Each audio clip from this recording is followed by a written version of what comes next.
अग्निवीर बहुत इंपॉर्टेंट चीज है, बहुत खास चीज है। मैं तो इसको सख्त बरखिलाफ हूँ। मैंने तो जनरल साहब को भी बताया और उनको बोला कि क्या बिपिन रावत जी जो है इस पक्ष में थे, क्या हमारे नरवाणे सर जो है जनरल नरवाणे सर इस पक्ष में थे कि इसको अग्निवीर जो है खड़ा किया जाए।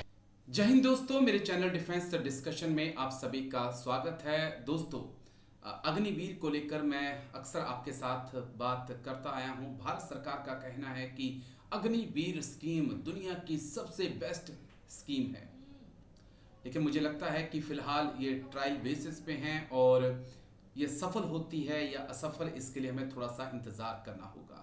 लेकिन जितने भी मैंने अभी तक एक्सपर्ट्स के साथ इंटरव्यू किए अग्निवीर को लेकर, मुझे लगता है कि 99% ने यही कहा कि अग्निवीर स्कीम जो है वो देश के लिए नुकसानदायक है। हालांकि आर्मी ने भी सजेशंस दी हैं मिनिस्ट्री ऑफ डिफेंस को कि कम से कम 75% को आप पक्का करें, 25% को आप बाहर भेजें, वो ही देश के लिए और भारतीय सेना के लिए अच्छा होगा। लेकिन इसी बीच कई और आवाजें लगातार अग्निवीर को लेकर उठ रही हैं। इसी बीच एक्स कमांडेंट हैं राजेंद्र सिंह नेगी साहब, उन्होंने अग्निवीर को लेकर अपना पॉइंट ऑफ व्यू रखा है। उन्होंने जो अग्निवीर को लेकर कहा है वो बेहद चौंकाने वाला है। उनके इस भाषण को आप सुनिए, आपको अंदाजा हो जाएगा कि क्या वेटरन्स सोच रहे हैं और किस बात का उनको डर है।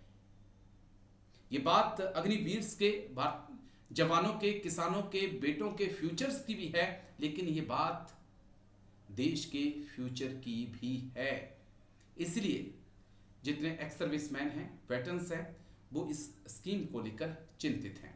तो सुनते हैं कमांडेंट नेगी साहब क्या कुछ कहते हैं। मैं कहता हूं देश में प्रजातंत्र है, लेकिन प्रजातांत्रिक व्यवस्था नहीं है। अग्निवीर बहुत इंपॉर्टेंट चीज है, बहुत खास चीज है। मैं तो इसको सख्त बरखिलाफ हूँ। बोलते भरा नहीं भावों से बहती जिसमें रसदार नहीं, हृदय नहीं हुआ पत्थर है जिसमें स्वदेश का प्यार नहीं। जिस दिन सरकार जो है अपने आप काम करने लगेगी तो उस दिन जो है प्रजातांत्रिक व्यवस्था यहाँ जो है स्थापित हो जाएगी। अग्निवीर का ही हम मसला लगाए। अग्निवीर बहुत इंपॉर्टेंट चीज है, बहुत खास चीज है। मैं तो इसको सख्त बरखिलाफ हूँ।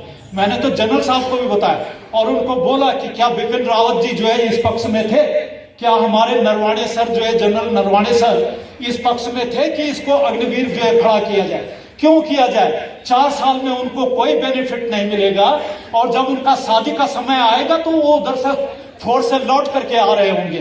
तो इस तरीके की बातें, और फिर उनका कोई भरोसा नहीं है और फिर हमारी फोर्स कमजोर हो रही है। चाइना पहली बार उधर जो है अपना साम्राज्यवादी ताकत में लगा रहता है, अरुणाचल मेरा है, ये वो है, और हमारी भूमिका उस चाइना को लेकर के ही जो है विशेष है, क्योंकि चाइना का बहुत बड़ा खतरा है। जिस तरीके से उसने 62 में आकर के हमारे साथ अन्याय किया था, यहाँ आकर के जवाहरलाल नेहरू ने बोला कि शांति शांति, हम शांति चाहते हैं। बताइए, उस समय हाथ जोड़ने पड़ा। अगर हमारी सशक्त सेना होती और तगड़ा जो है जवाब दिया जाता तो चाइना जो है सर नहीं उठाता। फिर जैसे कि एक बार आपने गलवान घाटी का सुना होगा, 20 जवान हमारे गए हैं एक कर्नल साहब के साथ में, वहां पर उन्होंने कितना संघर्ष किया, क्या किया होगा उन्होंने, उसको कोई नहीं जानता है।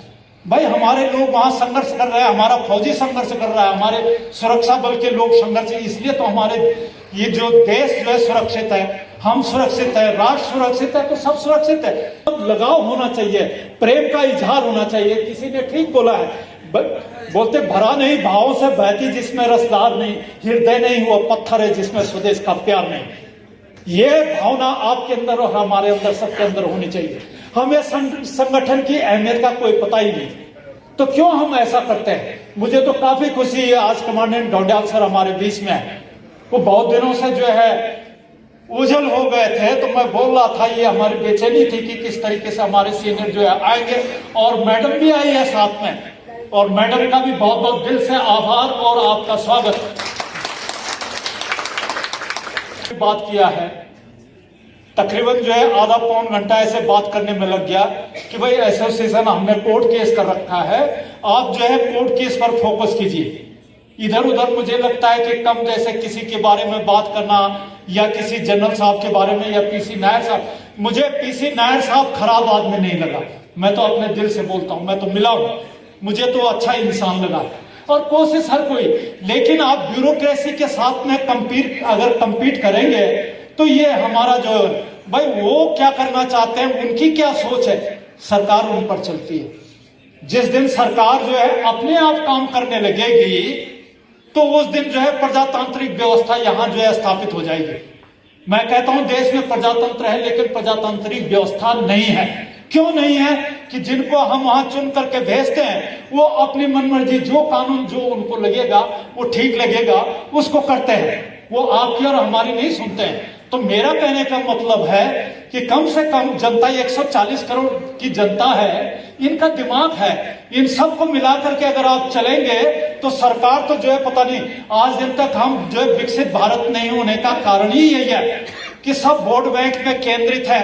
अभी हमारे 2 संगठन है, दोनों संगठन कार्यरत है। आप जो है चाहे अरेवा में काम करवाएं, अरेसा में काम करवाएं, लेकिन कोई भिन्नता नहीं होनी चाहिए। मैं तो आज ही अपना रेजिग्नेशन देने के लिए तैयार था।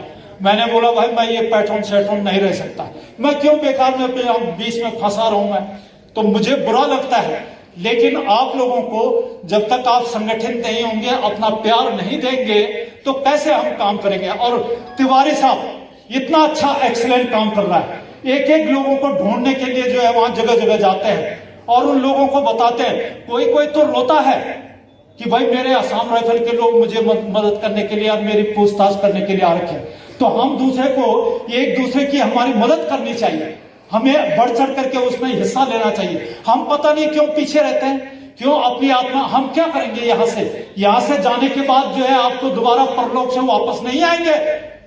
तो यही एक जगह है जो हमारा कर्मकांड का क्षेत्र है। आइए इधर जुड़िए और अपना जो संघर्ष है, जो अपना जज्बा है, जो आप कर सकते हैं किसी समाज के लिए आप कीजिए। समाज की भलाई के समाज आपको याद करेगा।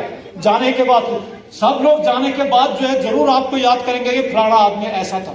सैनिक एकता, सैनिक एकता, सैनिक एकता।